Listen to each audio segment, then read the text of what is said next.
and welcome to the channel. Now that little intro wasn't nowhere near as dramatic as that jet wash that HiFi did quite a while ago on that Marantz. I don't know if any of you watched that, but yeah, he actually jet washes a Marantz on the floor, got his jet wash out.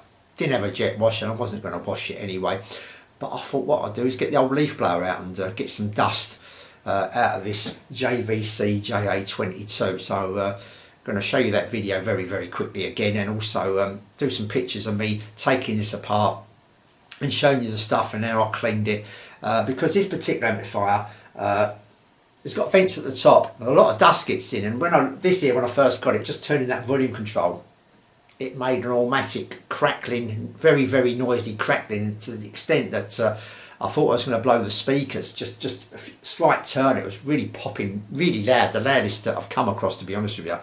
And looking at the forums and that, this seems to be quite, a trait of this amplifier, because the dust gets in and that pot is, even though it's on a board, underneath a board, it's facing upwards, the pot. It's got some quite big holes where the wiper kind of goes and the track is. Easy for dust to get in there, and that's why this is so noisy. And the bass and treble's not so noisy because it's facing the other way and not much dust gets in them when you compare it to this volume control. So what I'm going to do is completely strip this down. I'm going to show you a picture of how it started, etc., as we go through the video. But I just want to talk also about some stuff I use. Obviously I got a bit carried away and used the garden leaf blower. No need to do that, but I thought it just makes it a little bit more dramatic. Why not? But something like this, I mean, you can blow it out. You can just blow it out, really. You can get a brush, sweep it kind of thing, and blow it, kind of stuff like that. But you can get these ain't expensive. You can get hold of one of these. It's an air canister. This does two jobs actually. It's an air, it blows air this way up. You turn it upside down, it sends a free spray out. So you could use this for maybe finding a faulty transistor or something like that. But this way up, it's going to be dusting. It's going to blow the dust out. That and your little brush. Don't go too, man. Don't go hard, because you're going to start moving a few components that are loose in the board. But a reasonable amount of, not too much, but reasonable enough just to get the dust out, but not too much. So you start moving transistors and capacitors, knocking them all over and all that kind of stuff. So that's two things you can use there. I'm just going to sling them down there on the floor. This is what I use for the contact clean. This is for switches. This is for like these kind of switches, what you call a switch, and on the speaker switch, stuffing like that. It's a switch. So contact clean on the switch. You can use other stuff, but I use this and I'll get pretty good results out of that. So if you start getting good results with things, I usually carry on using them. So that's that. I'm going to show you a few other bits and pieces here, some tools and bits and pieces you can kind of do yourself. In fact, I've left one bit over there, so I'm going to run across and get that. But I use, what's this called? Detox It Fader F5. And then these are for the volume controls, the bass and treble, stuff like that. Something's got a wiper on it that's got like a carbon contact rather than a switch. So that's what I use with that. Now you can, to get to some of these parts, and this way it's fairly straightforward. You've got to get a few slight angles with stuff. But other than that, you're going to see that as the video goes on. It's fairly straightforward. But what you can do is make yourself something like this. This is a bit of tubing, and I've got a little bit of a straw stuck at one end, and you can poke this over. I won't do it now because it just takes a little bit of pushing on, but you can kind of push that on the end of this, and now you've got this, and you can turn this into different angles to get a better spray, to get the spray in better. I'm just going to show you, just run over here and get one other thing. I'm back again. Right, here we go. This is another thing you can use. This is, you can get any tubing really, but this is heat string tubing, and this will just slide over the straw. And once you get it over the straw, then obviously you've got more control of moving this in different positions as well. So there's just a few other items you can use to get awkward angles into stuff. So anyway, what I'm going to do is I'll take this apart, I'm going to go over to the PC, show you some pictures as I've done it and what I did, and talk through it there. Okay, so there you can see I took the lid off, and that was just 3 screws that side, 3 screws this side and 2 at the back. Took the lid off, and that's what it revealed, quite grimy and dirty inside. So let's just show you a couple more pictures of how bad it was. It's not the worst. I had one which actually like had a layer, it's like just caked in dust. It was like a blanket of dust actually. Took it out and kind of could have made a quilt out of it. That's how thick it was. But this is still quite grimy and dirty, as you can see, on top of them caps, etc. All in the circuit board and that. So let's just show you a quick video of me going a little bit over the top with that garden leaf blower.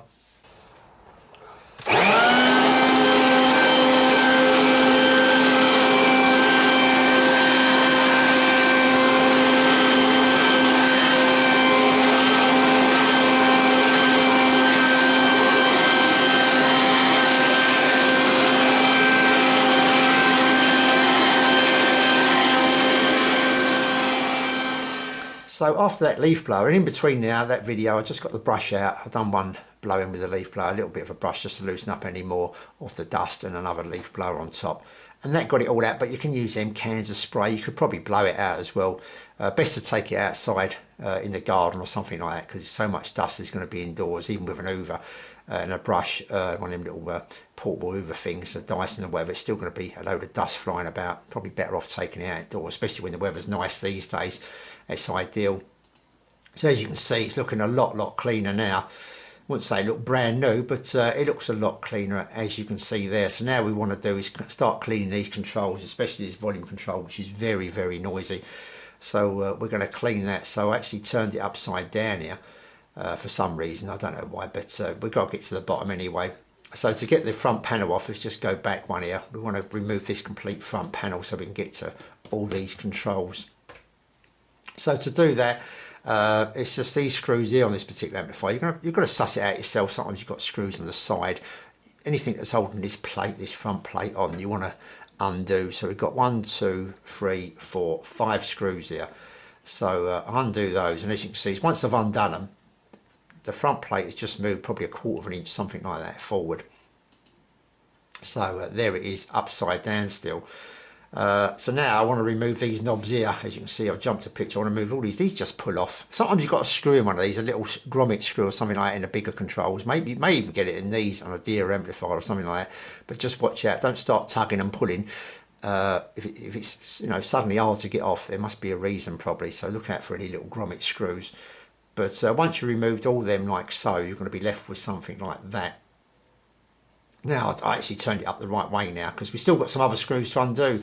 There's some screws at the top holding it on as well. We've got one here and one there, which I thought, but it's actually one hiding underneath this kind of Velcro kind of thing here as well. I didn't realise at the time. So I've undone these two and it won't come undone. And that's when I had to scrape this to realise to find that screw where it is. You can see a little bit of a unfocused picture there, but here's a screw underneath there. Lucky enough I've took another picture of that just to show you there. So that screw needed to come out. That was the only one holding it in. And once I've done that, that front plate completely come off and shows you this now. So this is what we're left with after that front plate's been removed. Yes, once that's been removed, we can start cleaning these switches here from the outside. They've got dust on the barrels of them kind of thing. Let's just do a closer up picture of that. I think I've got them. There you go, we've got all dust in there. And eventually we're going to go in here and start cleaning these switches, but we'll do them in a minute. So yeah, just clean them on the outside. Get the outside all nice and clean. You can clean around these as well, these spindles here, get them all nice and shiny and clean. In fact, where you've got it here, it depends when you want to do it, but this here now leaves these 2 meters kind of exposed because you did have a front glass on that panel. You can give these a light rub, but be careful because any static will move them needles. These needles will move, so if you go static and start going like that with your finger or something like that, or cloth that ain't anti-static, them needles will move, and sometimes you'll leave them in a position like that. You'll take your finger away and the needle will be over here somewhere, and you may have to just tease it back into position by kind of moving your finger off of it. So using an anti-static cloth. So like I say, we'll clean those there. We want to get to this board here because this is where the controls are, and we can't get our spray. Well, you can just about to this volume control at a certain angle. You could probably get in there, but it'd be nice to remove this board or these controls out into the open so we can get them a bit clearer. So we're going to do that. Here's another view of it. As you can see, the controls are actually underneath this board here. So to do that, we're going to undo these 3 big nuts that's holding it in. That's all that's holding that board in. Sometimes you may find a screw in the top of that board as well or something like that. You'll see, but on this particular occasion, just 3 nuts. And once them 3 nuts are undone, as you can see, that board, I've pulled it out and tipped it over like that. So it was in like so, with the circuit board on top and the controls underneath. Now I've just flipped it over and we've got the controls at the top. And as you can see, this is the volume control. And you can see them big gaps there in the volume control where dirt's going to get in, and that's where we're going to clean. There's a picture of it a bit nearer there. As you can see, they're massive gaps and the dirt gets in there. So we want to get our spray. If you could just imagine this being the tube of our spray. We just want to get our tube in there and give it a squirt, a tube in there and give it a squirt. Don't forget, these are stereo pots, this particular pot. This is a stereo pot here. They've got 2. That means they're stereo. If it's just one of them, it's mono or balance. So we want to do both, this one and this one, for both channels.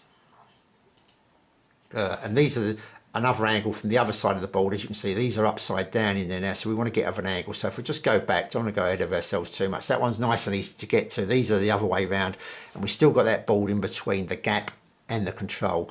So I flicked it over, and there's the gap there. We can see it. So now we can get our spray, and we've got two here. Don't forget this is stereo, so we want to put one spray there like so, and one spray there like so, this kind of angle. Just got to get your angles. And that's where that little kind of thing I showed you, that little flexible attachment you can use. That'll get in there. Now, when you spray these, you may spray a bit too much and stuff may drip onto the board. You may find that after a while some spray will drip onto the board. So you can just get a cotton bud. Most of it evaporates anyway. Just get a cotton bud and mop any excess over. And we've got a control here. This is the balance control. I think a nice big gap here. Again, our spray's going to come in and spray that. Now we've got these switches here as well. We want to clean all them, and lucky enough they've got two great big holes in both. So we're going to put our spray in like so, and we're going to flick them switches and also rotate the amplifier. Move the amplifier, so you've got the amplifier, say, laying on the bench flat. Move it around so that spray gets in at all angles, because the actual contact's at the bottom of the board. So if you can lay it flat and do it, then move it, tilt it, and back and forwards, and flicker them switches on and off. Don't go mad, but just go, you know, flick them on and off, just to give it a little bit of a workout and a clean. There's a close up there of that balance. As you can see, it's quite dusty anyway, and the dust just seeps inside there. And there's the wiper there. I don't know if you can see it. There's the actual contact there, you know, where you join the wire to the circuit board. But there's the wiper just there, and that goes along a carbon track, and you can see the carbon, that dark there is the carbon track, and it just got dust on it. You can see the dust there actually, if you look closely, little specks of dust. So once we get our spray in there, we'll clean all that dust off out of the way. Okay, again, yep, just make sure we've got all these controls all lubricated, and don't forget it's the detox it F5 for these, and the contact cleaner. These are switches. Contact cleaner for these, and the deoxit fader for wipers on these here. So now there was one other here. There's another control here. And I can't. This is the speaker select switch, and this wasn't easy to get to. So I had to undo this nut here and this nut here to actually get to it. Now this is it here on the other side of the board. This is the headphone, and this is the switch. Now I haven't got a picture. I've got a bit ahead of myself again, but I did manage to get that out. So from removing these nuts here, the headphone socket goes back, and the speaker select switch goes back. You can get to it, but it was a completely sealed unit, so there's no way of getting any contact cleaner in there or anything like that. So there's no way of actually cleaning that. So I can't show you that picture, but that didn't need doing because there's no way of doing it. Okay, so once you've done that, like I say, now you've got this board here, and this is like a glass panel or plastic panel, whatever it is, that protects their meters. So you can wipe this as much as you like. It's not going to affect the meters or anything like that. So give that, and all this, get in all the nooks and crannies. Give that a nice clean on one side. That's that side, and I've flicked it over and give that a nice clean, so it's all nice, shiny and sparkling. These are meters again. Like I say, be careful if you're cleaning these with a rag. Make sure it's anti-static. Just do it. Don't go like this. That meter will start bouncing about like that and be left over here somewhere. Be going, oh my God, I've mucked up the meter. If that's the case, leave it a little while. Sometimes it draws itself back. Or you may just have to get your finger, it seems a bit silly, and tease it back and put it away a certain bit just to get that static to drop that needle in the right position. And that is it. So after all that, I think that's my last picture. That is my last picture, yes. That is it. We're just going to put it all back together, put all the controls back, all these panels. In fact, I've already done it here. Put the control board back there, clean everything else up you can get to, give these a clean, etc. And that's it. Just put everything back together, and that's the amplifier cleaned inside, as well as all the controls cleaned inside as well. So I hope that's helped. Like, I like doing it in pictures rather than, I haven't got like a mend it mark or anything like that. Got 5 or 6 cameras at all different angles. I've just got the one camera, and if my arms get in the way and all that, it can be a pain filming it and you're not seeing what I'm doing. I think it's fairly clear cut here where to aim the spray and what to do. So I hope that's helped anyone that's wants to clean out an amplifier, clean up an amplifier, get to the controls, etc. It's just a bit of common sense really. Look for screws, just remember where they go, take a few photographs as you go along if you're unsure. anything you're not sure about, leave alone. That's probably another tip if you think, oh, maybe. And don't forget, if that board gets saturated, you may think, oh, I've got a load of cleaning spray and stuff all over the board. Damp it down with a cotton bud, get rid of most of it, let it dry. Don't do it all and think, that's it, I've done it all, quickly just turn it on and see what it sounds like, see if I've got rid of it and all that. If it's good and I've got too much moisture or stuff on the board, just let it dry out, be a little bit patient, give it a few hours, etc. Then just turn it on. Then make sure you've got the volume control turned right down as well. That's another thing, when you're doing all this, you put all the knobs back on and everything, and sometimes you forget to turn the volume down, so make sure you've got the volume 0, just in case you turn it on. It's number 10 and you blow your speakers, so be careful, make sure that volume control is on 0. Okay, and until the next video, I'll say thanks for watching and I'll see you all soon.